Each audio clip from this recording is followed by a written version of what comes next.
So what's going on guys, Kids here, and welcome back to a brand new video. For today I will show you the best Guild Wars 2 class guide in 2024. So this game in general has a bunch of fun classes to play, and we have a very unique variety to choose from. But the big question is, which classes and professions are actually good for the specific activities that you want to do. So I've done a bunch of testing, and here are the strengths and weaknesses of each class and much more. So, if this sounds interesting to you, then let's get right into it. So then let's move over to the first class, which is the Warrior.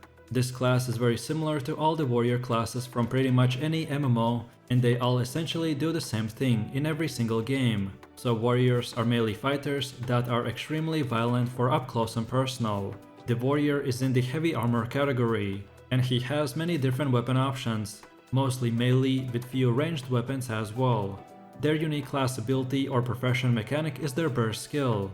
When in combat, warriors will generate adrenaline, which then is spent on burst skills that can deal some serious damage or control enemies. Warriors have some pretty unique skills, like their banners that benefit allies or weaken enemies, or even their physical skills, which offer some crazy crowd control. Warriors also tend to have some very high baseline defensive stats in vitality and toughness. This class's 3 elite specializations are the Burning Berserker, the Dagger Wielding Spellbreaker, and the Gun Blazing Bladesworn. To unlock any elite specialization, you must reach max level and then gather all the required hero points to unlock it fully. So overall, Warrior is very easy to pick up and learn. As you reach endgame, he will get a bit more complex because of his elite specializations. So if you're looking for a melee fighter class that is good at everything and is pretty easy to get into, then he's the one for you. Then now let's move over to the second class, which is the Guardian. This is another heavy armor class that focuses on supportive and defensive magic. Guardians are melee oriented, but have even few ranged weapon options as well. One of the biggest strengths of the Guardian is how they play into group compositions, because they have a plethora of amazing buffs for group effects and healing. Although with that said, they still have some heavy offensive options as well, through the Greatsword or their burning passive effect, which is the Virtuous. Their Virtues is his unique class mechanic, and these Virtues are Justice, Courage and Resolve. Justice offers passive and active burning. Resolve will offer passive regeneration, as well as active healing and cleansing. Courage will passively grant Eye Aegis, which is boon that blocks the next incoming attack. This is both passively generated as well as it can be activated on demand. The Guardian's elite specializations are the Longbow wielding Dragon Hunter, the Burning God, the Firebrand, and the sword swinging assassin, the Willbender. So overall, the Guardian is extremely easy to play for new players. I would suggest to pick up the Guardian if you're interested in great support class that has plenty of offensive options as well. So then moving over to the last heavy armor class, which is the Revenant. And just for your information, you must purchase an expansion to gain access to this class. So Revenant is an incredibly unique class, as he literally summons historic figures from the Tyrace's past to harness their powers. They have access to mostly melee weapons, except the hammer, which is ironically a ranged weapon. Aside from that, their profession mechanic is their legendary stances. Every time a Revenant changes his stances and channels a legend, they will always get the same set of skills tied to that particular legend. At any given time, they can have 2 of these legends equipped and ready to summon, and each one of the legends can do something very well, like the Dwarf stance for example being very defensive, while the Assassin stance is very incredibly offensive. The Revenant also utilizes energy that is permanent or disappears over time while maintaining an ability. Energy management is critical for success with this class. So his elite specializations are the Juggerknight, the Herald, the Citadel Bowman, the Renegade, and the Impact Meteor Vindicator. Overall, Revenant is a bit difficult class to pick up and learn, as mismanaging energy and legend swapping can be very hard. I would recommend to pick this profession if you are looking for unique gameplay while still having a lot of armor and defensives. So then moving over to the medium armor tier, and for the first class we have the Ranger. The Ranger is your somewhat typical archer type of character, with an animal companion, and that's about where all the typicalness of his profession stops. The Ranger communes with the wild and nature itself, and as such is incredibly strong as a solo profession. They utilize a wider variety of pet commands and chops to eliminate enemies. The ranger's temple weapon is the longbow, because they are one of the few professions that actually can utilize it. But they also have a great mix of melee and ranged weapons as well. The unique mechanic of the ranger is of course their animal companion. Not only does the pet take aggro of the ranger, but they can also dish out some serious damage if you use the right build. Each of the ranger's pets can be commanded directly, as well as bring a unique skill that is tied to the type of pet that you actually have equipped. The ranger's elite specs are the nature commune druid, the pet-wielding soul beast, and the fist of the wild untamed. So overall, given their pet and fairly high health pool, the ranger is a great pick for a newer player, as the class is overall incredibly forgiving. Pick this profession if you want a strong solo class that attacks from range and uses pet companions. So then for the 5th class we have the thief. Thieves are as close to as assassin, rogue or ninja as you can get in Guild Wars 2. The thief is an absolute god at misdirection, stealth and overall outplay capabilities. The thief has a balanced weapon kit with access to pistols, daggers, swords and even a short bow. This profession's mechanic is steal, which takes an item from the target and grants the thief a new ability for a short period of time. On top of that, they will also gain access to stealth attacks that deal incredibly high damage and are only available when you enter the stealth mode. When the thief combines two weapons, their third weapon slot becomes a dual attack, which gives them a unique attack based off whatever combo they choose.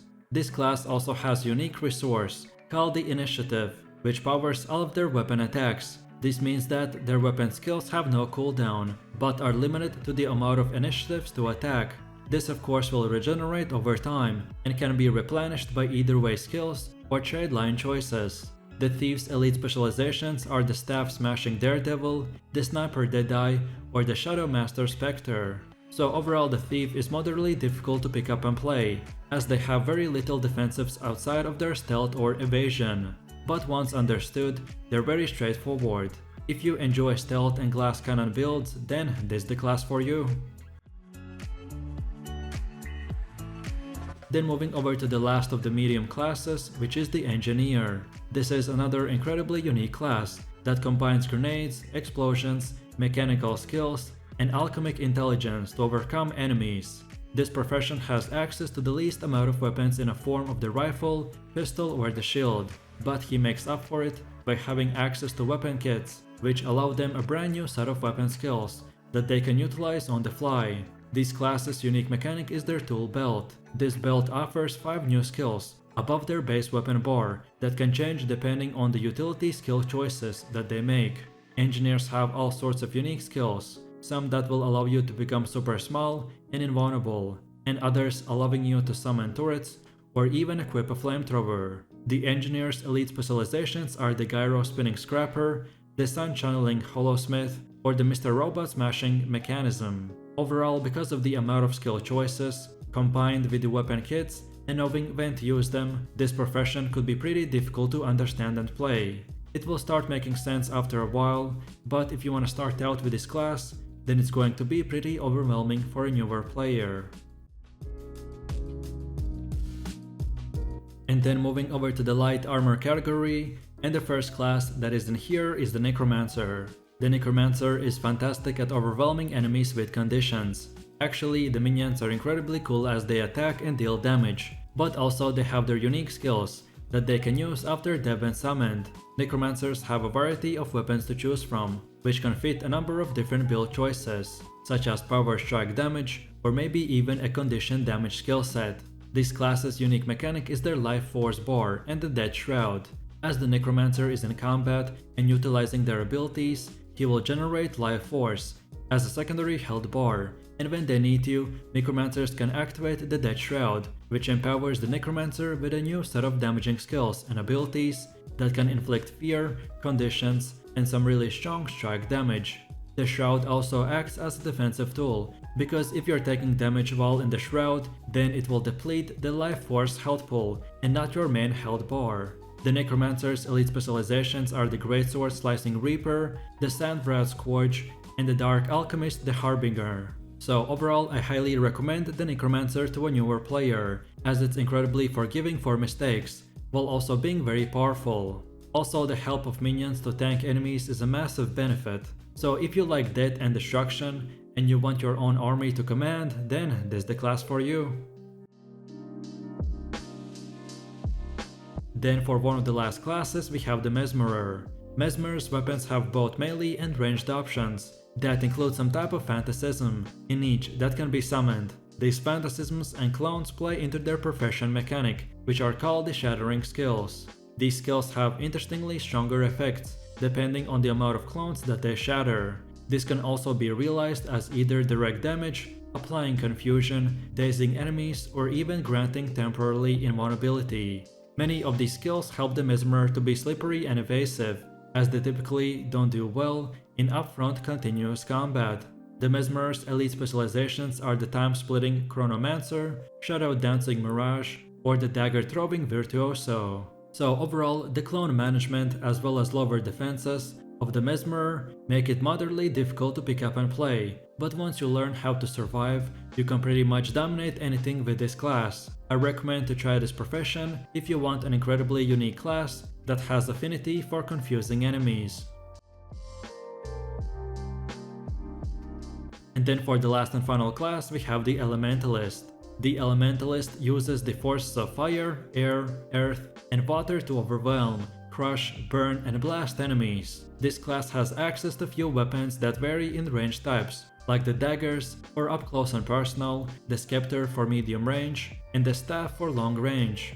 Their unique mechanic from the elementalist is their elements. The elementalist cannot swap weapons in combat. Instead, their weapon set has access to 4 variations depending on the element that they switch to.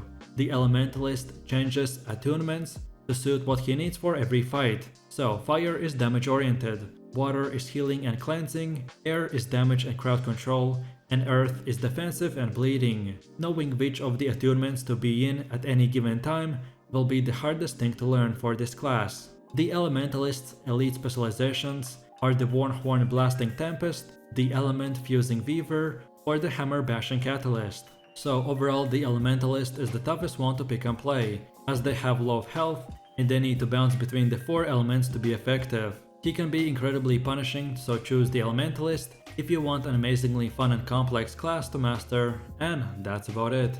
So with that said, I really do appreciate everyone for watching guys, and I hope you enjoyed it. If you have any suggestions, feedback, or other good Guild Wars 2 guides that you would like to see in the next video, then feel free to leave your comments in the comment section down below. And while you're doing that, please click like, subscribe, and enable that notification bell, so this way you could support the channel and not miss any more amazing content. With all this said, you have an amazing day, and I will see you in my next video, so take it easy, peace.